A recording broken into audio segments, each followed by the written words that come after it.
Okej, har du börjat eller? Det är börjat. Vi får klippa det. Hej Tisha! Hej Thomas! Välkommen till Tompas dagliga droppar. Idag så tänkte jag att vi skulle prata lite grann kring relationer. Okej, vi pratar om relationer här i parken. Ja, Relationer med hela familjen. vi har en hund som heter Kira, 6 år gammal ungefär.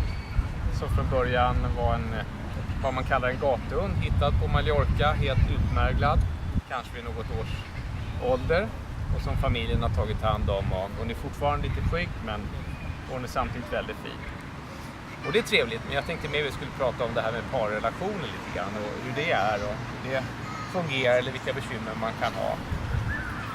Vi är lyckligt lottade som hittade varandra 2015. Och vi gifte oss redan efter knappt 3 månader. Den 19 september 2015. Och det har varit en fantastisk tid sedan dess. Eller hur Tisha?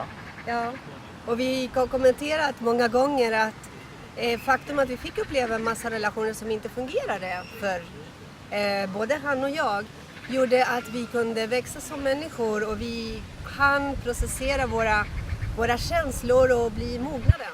Så att vi var faktiskt redo för det här förhållandet. För hade vi dykt upp för varandra 5 år tidigare, vi skulle antagligen inte ens ha tittat på varandra. Nej. Vilket är ganska märkligt. Nej, så är det verkligen. Och en av de sakerna som vi känner väldigt tydligt i vår relation, det är att vi erkänner och respekterar varandra väldigt väl. Och det gör att vi båda känner att vi kan vara precis oss själva och det funkar allra bäst. Vi behöver inte på något sätt göra om oss eller modifiera oss själva, utan vi är det vi naturligt är och det sätt som känns bra för oss. Och det är precis så som det fungerar i relationen. Och det gör att vi kan vara väldigt avslappnade. Och det är en viktig aspekt. Jag tror det är väldigt viktigt med respekt. Det är väldigt viktigt för oss båda att behandla varandra med respekt. Och det är någonting som man ibland glömmer i de närmaste relationerna inom familjen. Just därför att man känner varandra så väl. Så vissa människor slutar att säga snälla kan jag få, tack så mycket, det var snällt av dig. Sådana här artighetsfraser vi alltid använder med andra som inte ligger så nära. Nej. Men det måste man faktiskt komma ihåg att göra till och med familjen. Kanske just särskilt med familjen. Respektera varandra och jag tycker det är också viktigt att vara flexibel. För man måste ju anpassa vissa saker. Ibland små saker, ibland stora saker.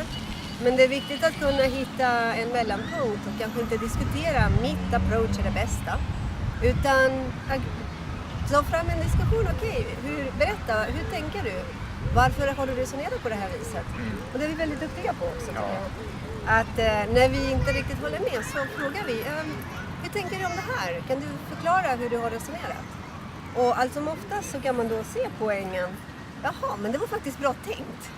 Och se vilket är det högsta idén, inte vad jag sa eller vad han sa, utan vilket är det bästa idén för oss som familj, för oss som grupp.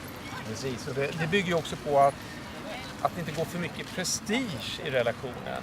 Att det ska bli någon slags tävling om vem som säger den smartaste saken eller kommer med den fyndigaste idén. Utan att vi lyssnar till varandra och har ett utbyte.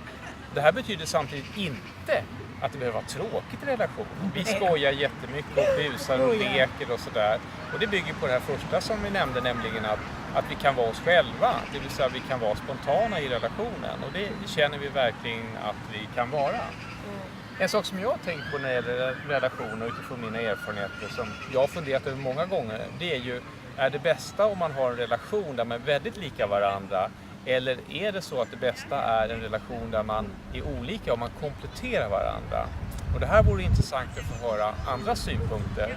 Så du som ser det här, skriv gärna en kommentar om det under det här inlägget. Och vad är din erfarenhet? Är det att det bästa är om man är lika? Eller är det om man kompletterar varandra? Och det är skillnaderna som tillsammans gör att relationen blir stark. Jag tror i vårt fall är det en väldigt bra balans. Vi är väldigt lika på många sätt, men har ett antal olikheter som berikar varandra.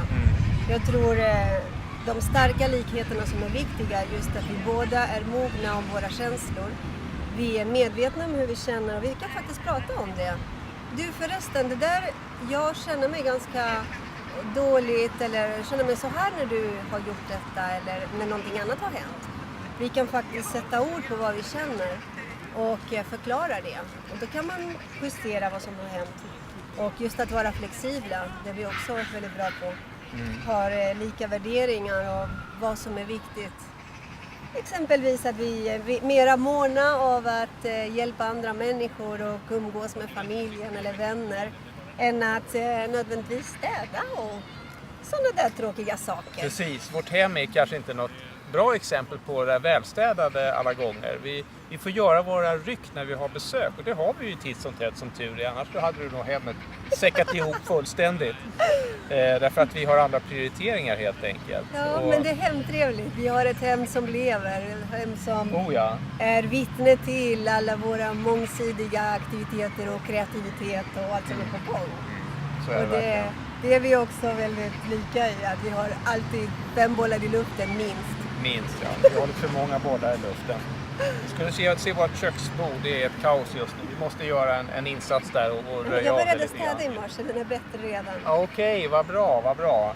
För jag vill lajva på den. Sen, var ska jag sätta frukosttallriken någonstans? Det är fullt överallt, en massa grejer, broschyrer, prylar av olika slag. Ja, men det är väldigt bra när man vill spela in ett video i köket, för då måste man ju städa köksbordet först. Så. Precis. Det funkar. Så är det verkligen. Ja, relationer som sagt, det finns mycket att säga om det. Och som jag nämnde innan, det är jättekul att få synpunkter och få höra andras erfarenheter.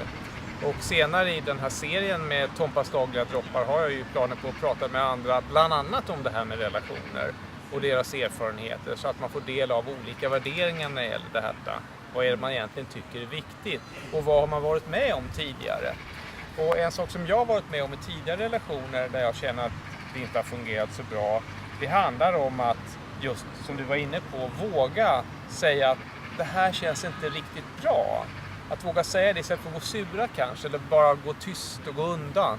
Det är väldigt manligt beteende för övrigt, har jag förstått. Att männen går in i grottan så att säga när det är någonting som bekymrar dem.